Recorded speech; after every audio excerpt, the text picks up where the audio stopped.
Welcome to Rework, a podcast by 37 Signals about the better way to work and run your business. I'm Sean Hildner, and as always, I'm joined by the co-founders of 37 Signals and the authors of Rework.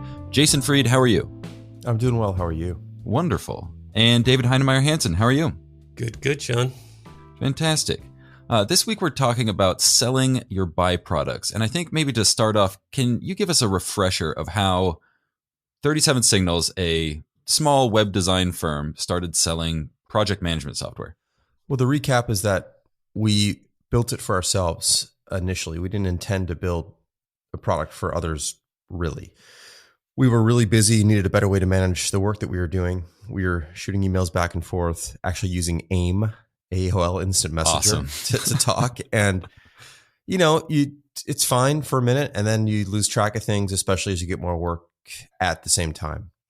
So we built our own. Actually, the initial early version of Basecamp was a manually updated blog. And then we eventually automated the whole thing and went from there. But yeah, and then it became something that was a product that other people could use, and turned it into one of those and put a price on it and put it on the market, and sort of crossed our fingers, not really knowing what was going to happen, but had a good feel for it. And about a year and a half later or so, it was doing more business for us than web design. So we stopped doing web design. When did you decide, what was that transition? When did you decide to start selling the thing? What was the tipping point, I suppose? Well, I think it was pretty early. We had a sense that we were onto something. We can't be that unique. There's other companies like us who probably need the same thing and are struggling with the same stuff. But I don't know. We didn't really think about the commercial aspect of it too early, but on day one, it was for sale. It wasn't something we gave away for free for a year and then decided to sell later. Like the moment it came out, we had 3 prices on it and a freemium model, free trial kind of thing, limited use sort of setup. So that was baked in from the start, but it wasn't the first thing we started to do. And so you start selling project management software and you stop the web design business. What was the next spin-off? What was the next byproduct? I think the first thing actually right after was we launched straight into doing workshops, the building of Basecamp workshop. I believe maybe even the first one we did before we'd gone full time. I'm trying to fully remember, but we just thought that experience of launching Basecamp, which was launched at a time where SaaS was not a term, like that didn't even exist yet. That wasn't coined until quite a few years later. The general way people distributed and sold software was they put it on a CD and they send it out to folks. I mean, not that there weren't other packages of software you could download over the internet, but this idea that it was a service running on someone else's computer was a novel concept. And we thought that the experiences we'd gone through building this SaaS business before it was SaaS was something that seemed so good, so obvious in so many ways that this has to be the future.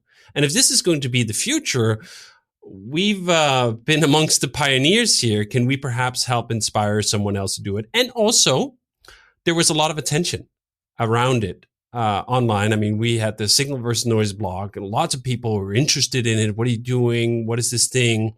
So it just seemed like there was a market, right? Like we thought in the beginning, do you know what? Could we sell 40 seats at $1,000? I think it was $1,000 for a whole day, 8-hour thing. We're like, if we can do that, that's like $40,000. Again, you got to remember the time here. This is late 2004, early 2005.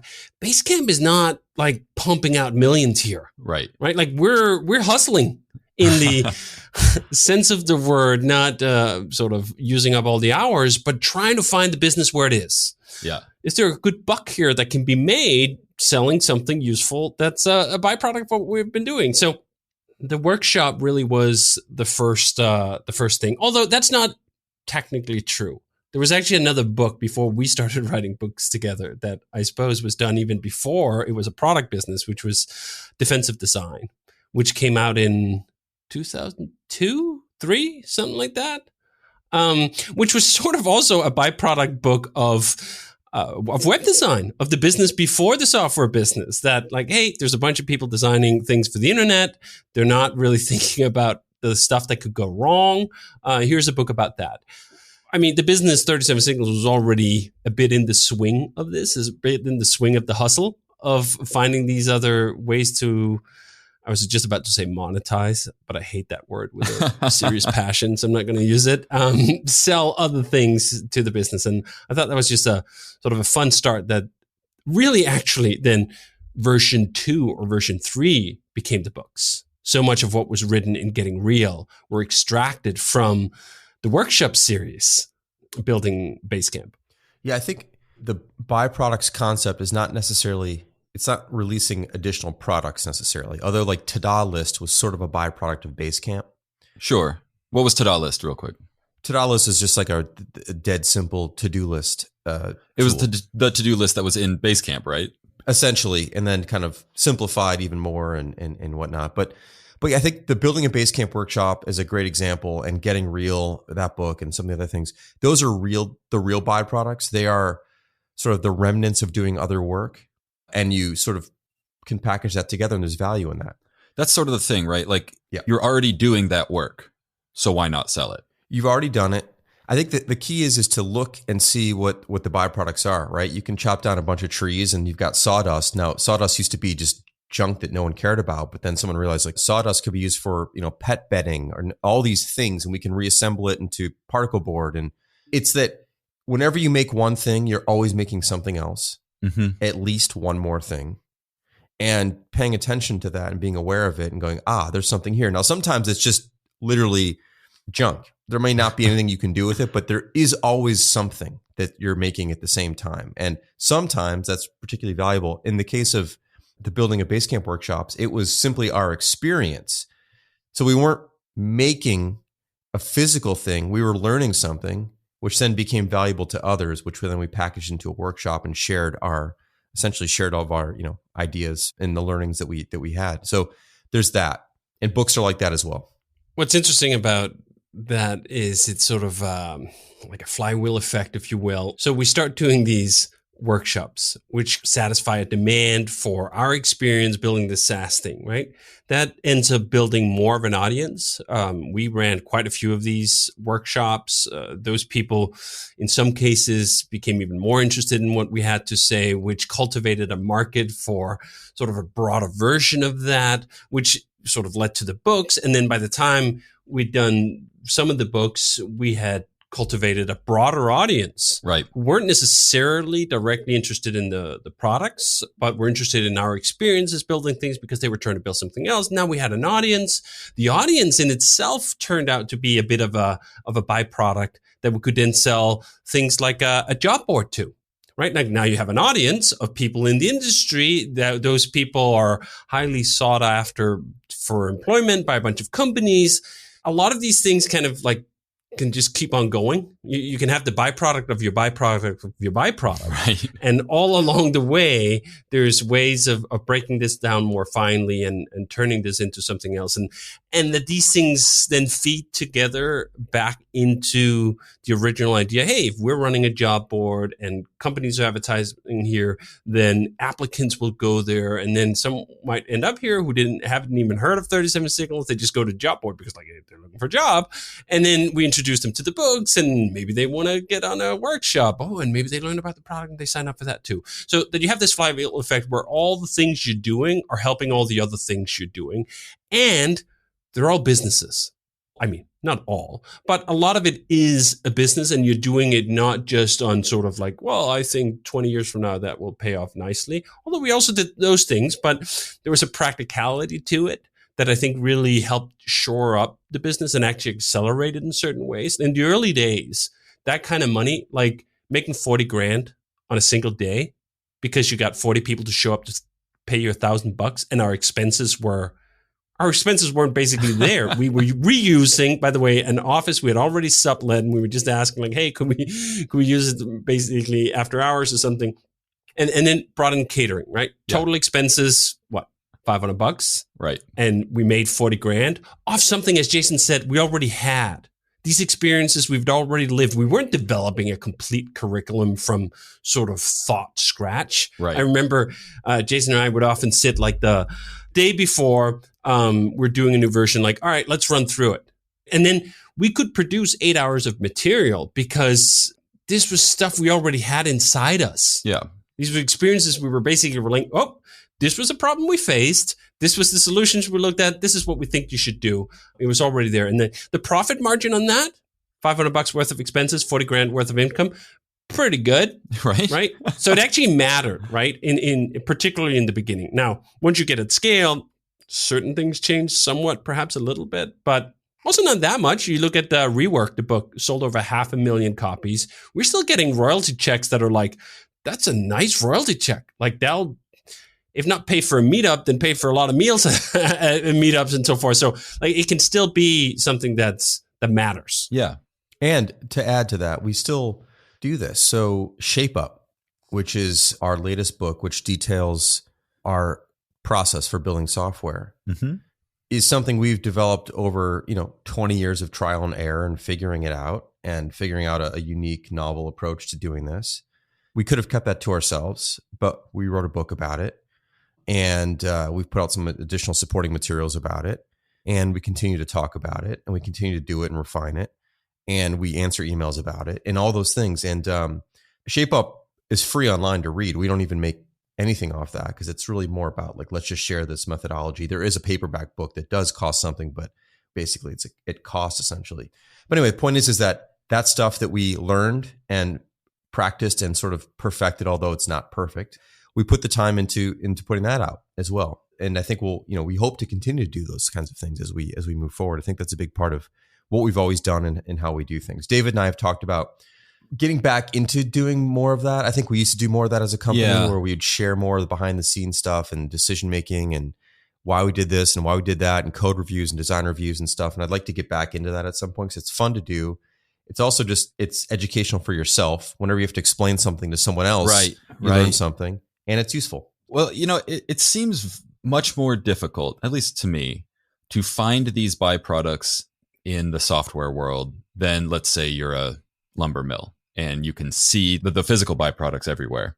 Do you have any sort of insight into how you search for and find those byproducts in a non-tangible environment like software? Well, I think the first thing to recognize is that there's almost certainly something there. I mean, God, Rails is a great example of this, right? Maybe David could talk about that, but like Rails is really a byproduct of building Basecamp. And look what that byproduct has done. Now, it's not every day you're building a new programming framework by building something else, but there's something. And at the very least, your experience is part of it. You get that every time. That's How can free. you not? Mm-hmm. So it's maybe nice to look there. It's close at hand and you have it. Maybe it's not valuable. Maybe it is, but it exists. And then it could be design approaches. It could be a framework for, a CSS framework of some sort. It could be a new novel way to design something which you can then share with others and write up your story about. Yeah. I remember when we first did Basecamp, we had this really novel feature, which still exists all over the web, called the yellow fade technique, which was whenever something changed on the page. This is in the early days of Ajax. So you could update something on the page without reloading the page, which was a novel, very novel idea in the early days of web design.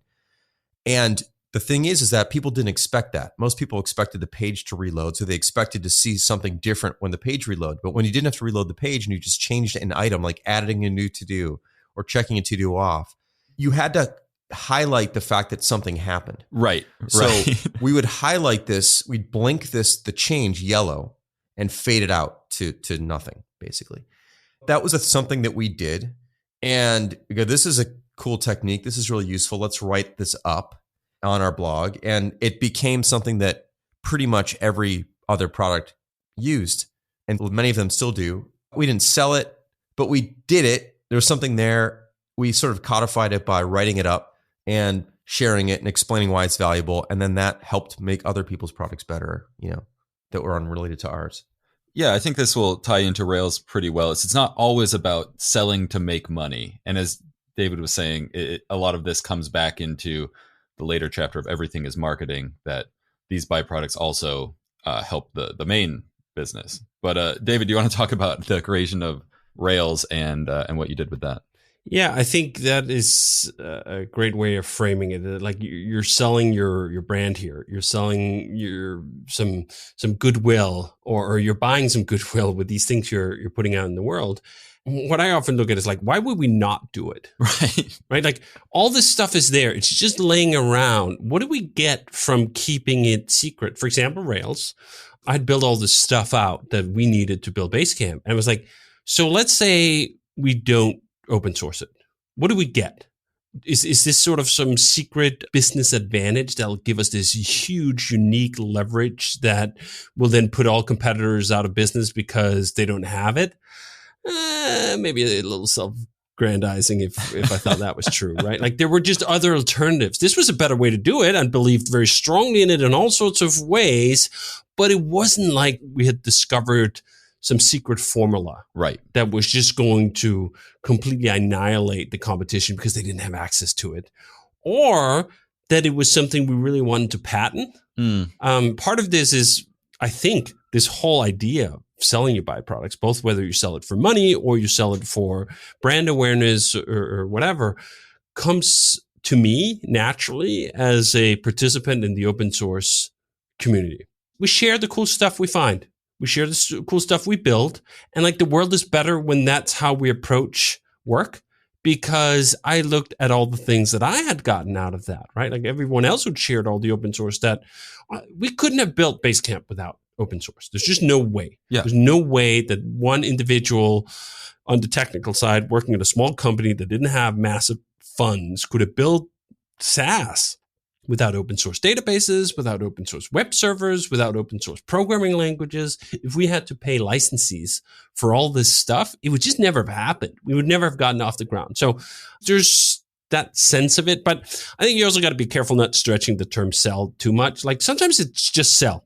Hey, you have something that's valuable. And in fact, this idea of, for example, our experiences almost have a chance of having more of an impact because we have the confidence to sell it as a product.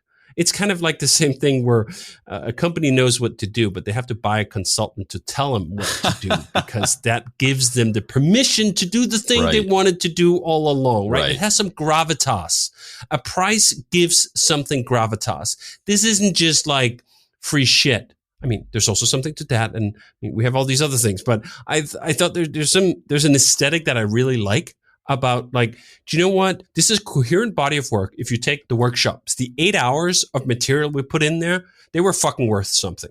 There were a bunch of people, and I know this because I've heard from them, who walked away from those workshops who had legitimately learned something that made it more likely that their business would succeed, that they would grow their business, that they would do something else. Where I'm like, let's have a fair transaction here, right? Let's have a fair transaction that, like, we have some valuable experiences. We're putting some work into presenting those in a structured way that you can turn it into something that makes a difference in your business, and you're going to pay us for that. Yeah. And that's how that should be, and that's fair. And it's better on both ends. It's better even for the person buying it in certain instances that this is not free, because it creates this obligation that I actually should pay attention. I should listen. I should give it a go, because otherwise I've wasted my money, and I don't want to do that. So sure, I'm in. Sure. Well, perfect. I think that's a pretty good place to stop. We do have another listener question if you want to tackle that. This one was sent in by Abner. Hi, I just wanted to ask about some of the principles or heuristics you might apply when pricing your products. Also, like, does this fall under the bucket of making the call quickly in order to unlock more progress? Or does deciding what your product costs one of those rare exceptions that deserve, extra deliberation? Thank you. Big fan of the podcast. Very timely question. I know we were just talking about pricing last week too.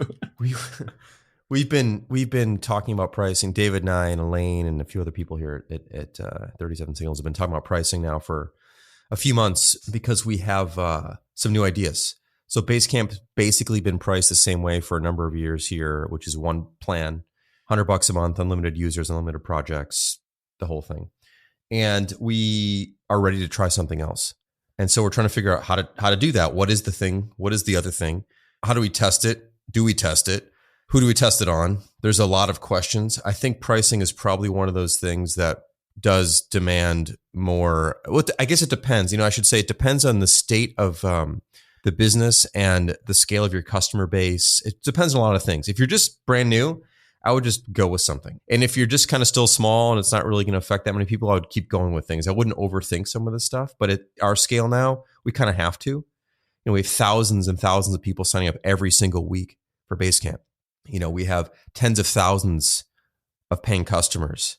We have the existing base. We've got new people. We've got people who don't know us at all. Tomorrow will be the first day they've heard of us. There'll be others who've heard of us for 3 months and have been considering and contemplating, and they have a price in mind in their own head. And there's a lot to it. So I do think it has to do with timing and scale, and also the cost of change. So if we wanted to go to, let's say, a per seat model, like Basecamp is not built that way. Basecamp is currently built with unlimited users. So if we wanted to test per seat, it's not as simple as just putting a new price up on the website and changing some stuff in the back end. It's like revamping the product in some fundamental ways. So, there's a lot to it. I guess my instinct, though, in general is I'd rather just try something than sit on it for too long and not really know if it works or not. The only way you're going to actually know is by trying it.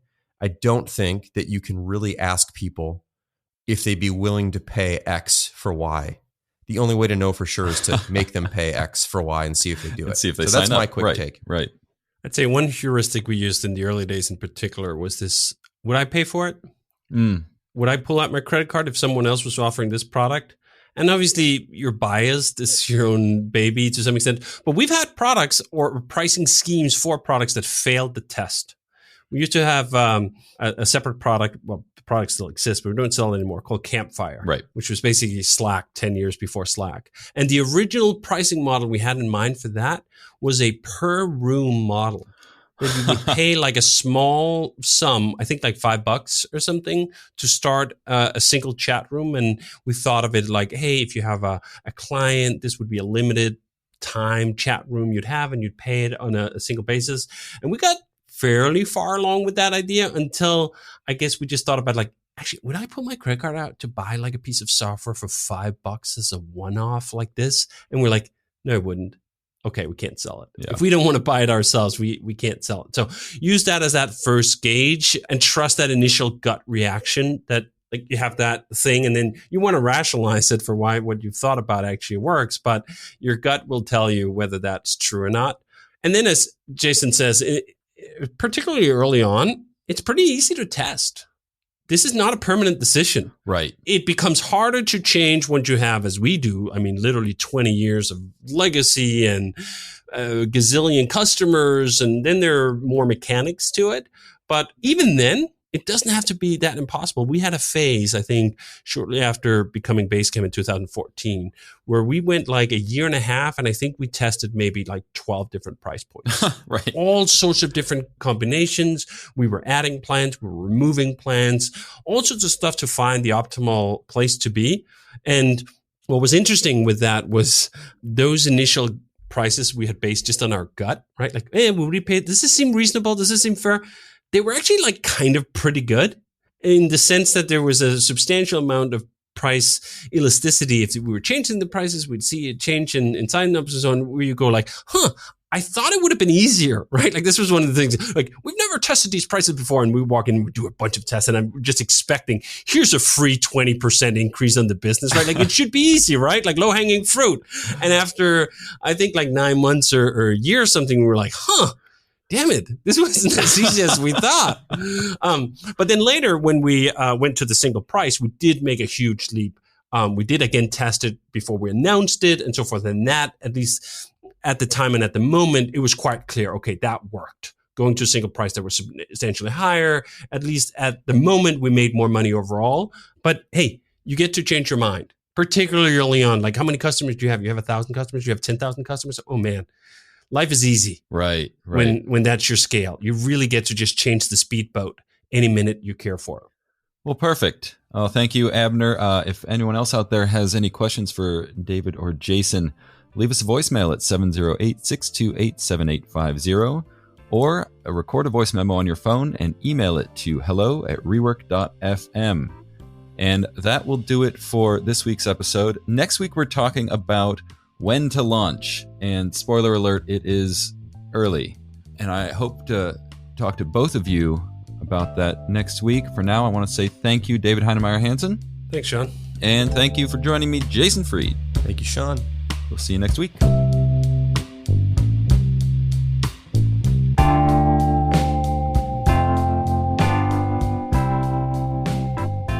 Rework is a production of 37 Signals. Our theme music is by Clipart.